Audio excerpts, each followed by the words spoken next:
Hello everyone, this is the East Coast Economic Update for, I believe, September the 25th, 2009.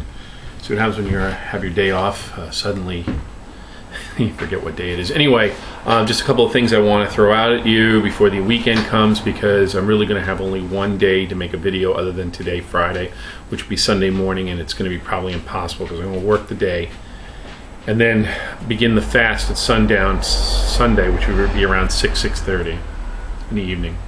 Anyway, just a few things. Durable goods orders unexpectedly fell. I expected it. You expected it. I guess the powers that be did not. We know from the fact, I know from the fact of being a retailer, that it's been almost impossible to get new stock. Also, the Baltic Dry Index has hit all record lows for the summer season, which, as I said in a few videos before, and the reason why I keep repeating myself is because, not because I think you guys have short-term memory loss, but I want to keep clear in the mind that this recession, depression, whatever you want to call it, is in full swing, regardless of what the media tells you. The Baltic Dry Index, which, by the way, just to fill you in, is it's pretty boring actually, but what it does is it tracks stuff coming from China to the United States and Europe by ship. Ergo, the Baltic Dry Index, the dry part is obviously cars and clothing and shoes and sneakers. Now, what I said before, I'm going to repeat from a couple of videos, I'm going to repeat again, which is this. All the stuff that you buy for, there's Hershey over there, all the stuff that you buy for Christmas, back to school, all that stuff arrives in warehouses in the United States and in Europe around July into August.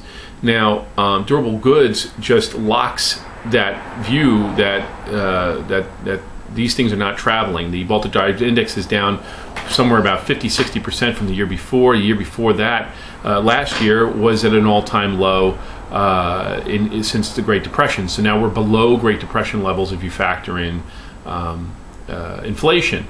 We're even below that, which is pretty awful.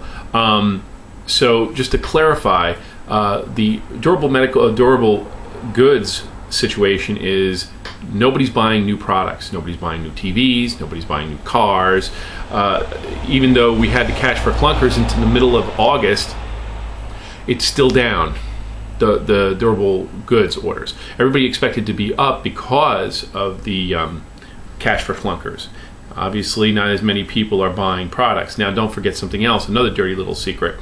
Those cash for clunkers, where they counted they didn't count cash being crossed over. They counted actual applications for the cash for clunkers.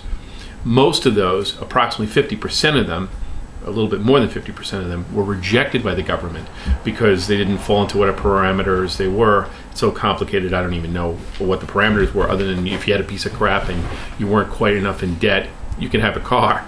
But even those got rejected by the government. So a lot of the cash for clunkers, which was a boon for the car salesman, car industry, was really not that big of a boon.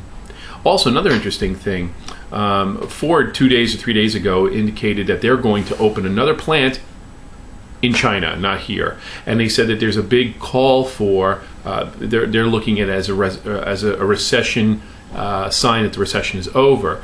What, of course, if you read down into the article, you find out that they're producing Fords, or European equivalent Fords, for the Chinese, not for us. The Chinese are slowly growing a middle class because they have infrastructure, they produce clothing and shoes, and they're beginning to do what I had predicted back in 2005, before I ever got into YouTube, which is China's going to figure out what we figured out back in the early 20th century, in 1907, 1910.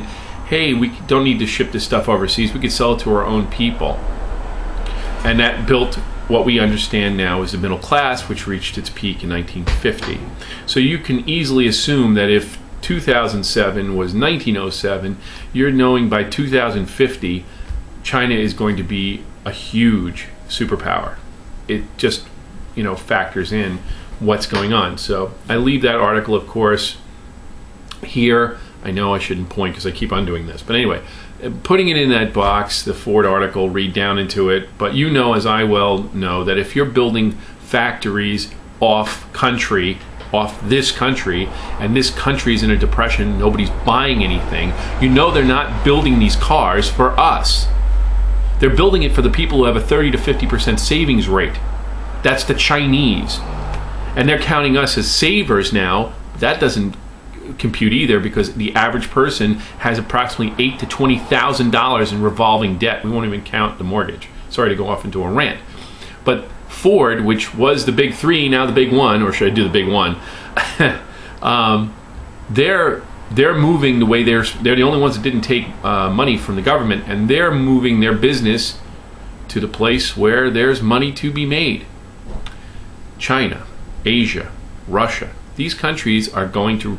They've already rebounded. They rebounded at the beginning of the beginning of 2008, folks. Why? Because of the same reason why we, as an American people, pulled our asses out of the Great Depression in the 30s. We produced our way out of it. And we didn't have nearly the amount of people that China has per person, per capita, and a savings rate of 50%, 35 to 50%. The average Russian has a savings rate around 35%. Why? Because 10 years ago, they went through what we're about to go through, which is a massive default. The only difference is that our massive default is historic. I think that the only massive default that could even begin to match this is the fall of the Roman Empire. Which, by the way, stay tuned to my newsletter that's coming out. I've got an article on that, just as a teaser. Also, I just want to point something else out, since it's Friday and you guys are going to get a couple of days without hearing me talk. But I want to point out something, what I like to refer to as the curse of Afghanistan. Since the beginning of military history, with Alexander the Great, Julius Caesar, the Mongol guys, and Britain, all four of these guys have one thing in common, and so do we, and that is they all entered into Afghanistan at the peak or at the point of their empires and left it at the point of their decline. That includes Russia too, I'm sorry, that makes us number 6. All of them have entered Afghanistan and come out of that Middle Eastern triangle into oblivion, into a mark in history, that era. So we are about, when we start walking out of Afghanistan with our tail between our legs, like everybody else has since the time of Alexander the Great, then you'll know that the fix is in.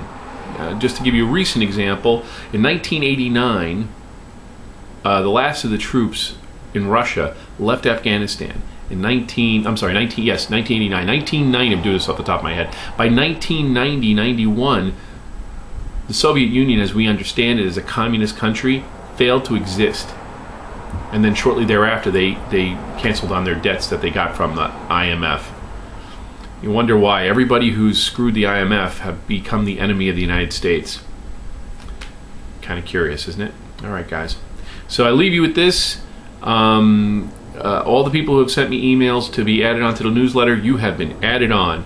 And you should get an email around the day of the 1st of October for our inaugural newsletter. Hope you enjoy it. Want to repeat one other thing. All you have to do, people have been asking me in my previous video, is PM me, send me a message to my my YouTube channel with your personal email. It will not be shared with anyone, and it will be sent out and will be added to the newsletter through utom.org. You can also go on utom.org to subscribe as well. So just let the director at utom.org know that you're coming off the Kitten Cotton channel.